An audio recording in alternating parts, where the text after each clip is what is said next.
It won't be long before the Vancouver Canucks trade either one of Elias Pettersson or JT Miller, or maybe both. Hi, everybody. My name is Jim Parsons. I'm here with NHLTradeTalk.com. Big update today on January 28th. It is a Tuesday.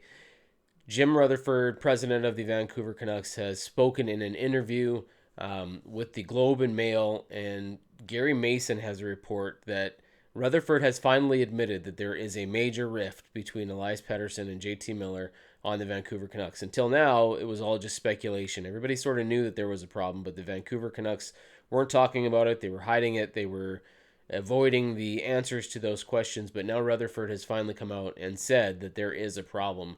He says, quote, "Everybody has worked on it, including the parties involved, but it only gets resolved for a short period of time and then it festers again.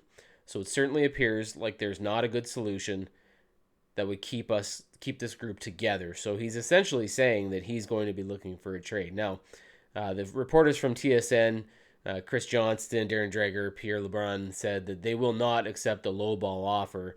Darren Dreger specifically has said that they know the value of JT Miller, they know the value of Elias Pettersson, and they will look for a trade. They might lose that trade, but they aren't going to be taken to the woodshed. They aren't going to get a lowball offer or accept a lowball offer to make these deals happen. So as much as the Vancouver Canucks know that this is an untenable situation and this is something that has to get resolved for the Vancouver Canucks to move on, it is one of those things where they're going to probably get lowball offers, but they're not going to take them. They're going to look at their options and see what they can do. But we should still expect that something is going to happen here in the next couple of weeks, and one of these players will probably be traded before the March 7th deadline.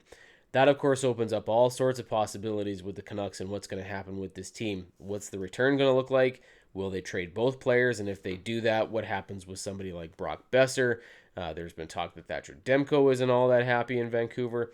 So there is a lot going on with the Vancouver Canucks, and it could be one of those situations where more than one move here in a row is going to lead to a handful of moves and some dominoes falling. And whether the Vancouver Canucks end up retooling or rebuilding or whatever they're going to do by the end of this deadline and then into the summer will be very intriguing to watch. But as we know it right now, the report from the Globe and Mail is that Jim Rutherford has confirmed there is a rift between JT Miller and Elias Pettersson. There has been for some time.